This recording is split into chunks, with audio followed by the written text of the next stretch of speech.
pertama Ramadan, di malamnya ada doa apa yang spesial untuk Ramadan saja. Nah, kita keluarkan dulu supaya nanti bisa menjadi pendampingan saat masuk malam pertama Ramadan. Kita ambil dulu hadis riwayat At-Tirmidzi. Ini di beberapa kitab hadis dicantumkan ya. Ada di At-Tirmidzi, ada di An-Nasai, ada juga di Ibnu Majah, termasuk di Musnad Ahmad ada. Ya, kita ambil dulu yang hadis riwayat At-Tirmidzi, nomor hadis 3000, nomor 3513. Ya. Kalau kiranya ada perbedaan di nomor, mungkin beda cetakan, lihat di rawinya. Rawinya dari Sayyidah Aisyah. Ya. Usahakan kalau istri-istri Nabi SAW gunakan kata Sayyidah untuk menghormati ya. Sayyidah Khadijah, Sayyidah Aisyah, ya, dan seterusnya. Radhiyallahu ta'ala anhunna jami'an. Ini Sayyidah Aisyah, radhiyallahu ta'ala anha. Ya. Baik. Yang ini langsung doanya ditalkinkan oleh Nabi SAW dari lisan Nabi kepada Sayyidah Aisyah, radhiyallahu ta'ala anha. Haddatsana qala ya an Aisyah radhiyallahu taala anha, dari Sayyidah Aisyah, semoga Allah meridai kepada beliau, ummul mukminin, qalat, beliau satu kali berkonsultasi bertanya pada Rasulullah sallallahu alaihi wasallam. Ya Rasulullah, atau kama qalat, wahai Rasulullah sallallahu alaihi wasallam.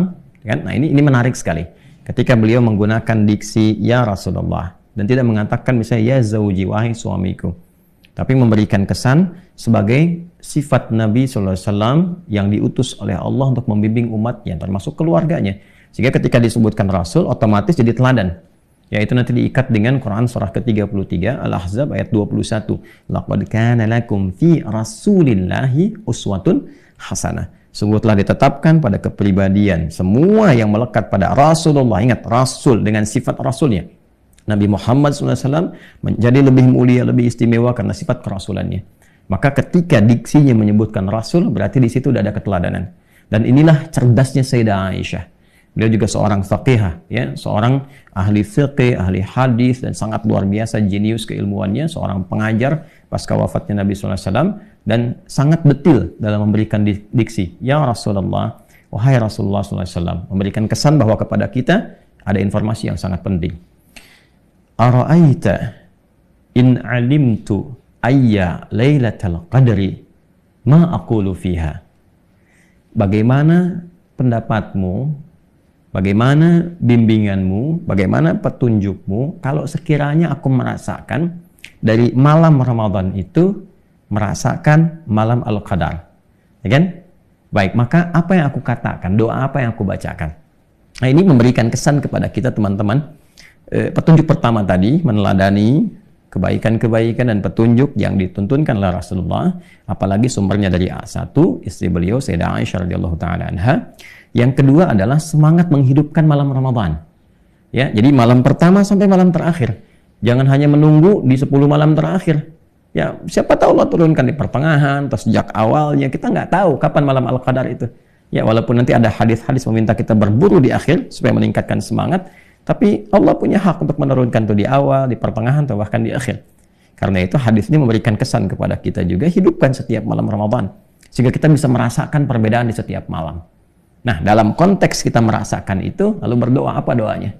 Jadi kalau kita baca, cara berpikir cerdasnya, kalau kita baca setiap malam, luangkan waktu 5 menit aja untuk membaca doa ini setiap malam. Ya, cara cepat mendapat malam Al-Qadar kan jangan tinggalkan malam, ya kan? Itu.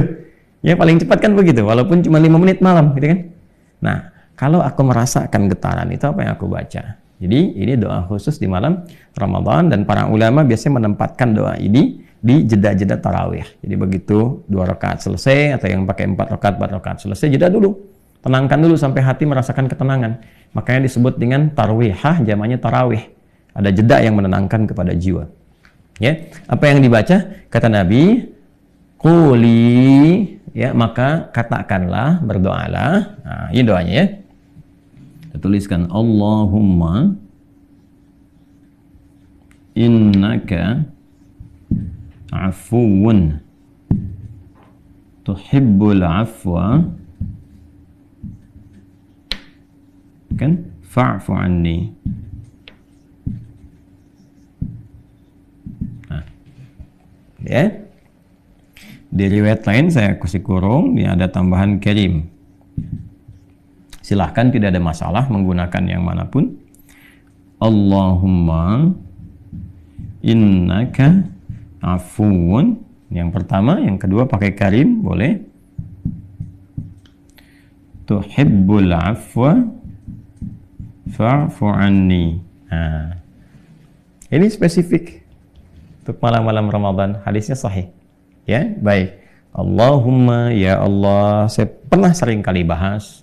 Kalau Allahumma itu adalah kalimat ya Allah yang disatukan, menunjukkan pada ketundukan, ketawaduan, dan penuh harap. Jadi kalau menggunakan kata Allahumma, ada ketawaduan di dalamnya, ada penuh harapan, kan? Kemudian innaka, sungguh engkau, afuun, maha pemaaf, karimun, maha mulia, tuhibbul afwa, engkau mencintai segala bentuk pemaafan. Wah, ini dalam sekali nih, kalau kita ngerti bahasa Arab itu dalam sekali. Jadi kita seakan membalikkan itu kan, meminta dengan sifat yang mulianya. Ya Allah, engkau kan yang maha pemaaf, engkau yang melekatkan sifat itu padamu, engkau yang mencintai semua bentuk pemaafan, ya kan? Fa'fu anni, aku mengakui ya Allah, saat ini aku merasa banyak salahnya, aku telah berbuat banyak kesalahan, maka ya Allah, ya kan? Fa'fu anni, mohon maafkan aku, ampuni dosaku, gugurkan kesalahanku. Nah, ini pakai fa, berharap minta disegerakan gitu kan, ya, disegerakan. Mohon ya Allah, mohon berkenan, engkau maafkan aku, ampuni aku, sayangi aku, gugurkan kesalahanku. Itu Masya Allah kalau benar kita mengucapkannya dengan getaran jiwa kita, merasakan kehusyuan dalam meminta. Itu yang dimaksudkan hadis ghufira lahu ma taqaddama min dzambi. Ya, boleh jadi itulah wasilah yang mengantarkan kita pada ampunan Allah dari semua dosa-dosa yang pernah dikerjakan, semua. Ya, jika benar memintanya, tentu ini kalimat taubat, ya, kalimat taubat. Jadi yang pertama yang ingin disampaikan teman-teman semuanya, bahwa Allah Subhanahu wa taala memberikan petunjuk pada Rasulullah sallallahu alaihi wasallam untuk mengajarkan kepada istri beliau tercinta Sayyidah Aisyah radhiyallahu taala anha, yang diteruskan tentunya kepada kita umatnya, doa-doa spesifik, permohonan spesifik selama Ramadan. Dan yang pertama adalah doa yang terkait dengan malam Ramadan. Nah, teknisnya saya persingkat, doa ini dibacakan di sela-sela sholat tarawih, kan? Jadi di antara jeda, misalnya kalau menggunakan formulasi baik itu 11 rakaat atau 23 rakaat atau bahkan lebih. Jadi kalau ada yang 2-2, maka setelah 2 itu jeda sebentar. Jangan langsung bangun lagi, tenang ya, tenang. Ya, kalaupun menunaikan berjamaah, tenang sejenak, berdoa dulu, baca dulu ini. Ya Allahumma innaka afuwun karim, Allahumma innaka afuwun tuhibbul afwa fa'fu anni, kan? Nah, kalau sekiranya untuk banyak, ganti kepada anak saja. Allahumma innaka afuwun, Allahumma innaka afuwun karim tuhibbul afwa fa'fu anna, gitu ya. Kalau untuk jamak demikian. Nah, kadang-kadang di beberapa masjid diingatkan, ada salah satu yang mengingatkan kepada jamaah membacakan, karena nggak semua orang tahu. Itu cara berpikirnya ya. Jadi jangan langsung berpikir, ini salah, ini bid'ah, ini begini. Tidak. Anda berpikir yang lebih bijak. Ya, berpikir yang lebih bijak. Kalau sudah pada tahu ya tinggal dipraktekkan. Kalau di masjidnya sudah pada tahu ya silahkan masing-masing. Tapi beberapa masjid ada yang belum mengerti. Makanya ulama kita dulu nggak banyak teori, dibimbing langsung di lisannya untuk ditalkinkan, disampaikan. Ya, jadi ada, silahkan kalau misalnya sudah pada mengerti, kita ajarkan sekarang, minta masing-masing. Ya, beberapa tempat ada masyarakat yang kalau nggak dibimbing dia nggak berdoa, dia nggak tahu. Seperti masyarakat di awam, jangan disamakan.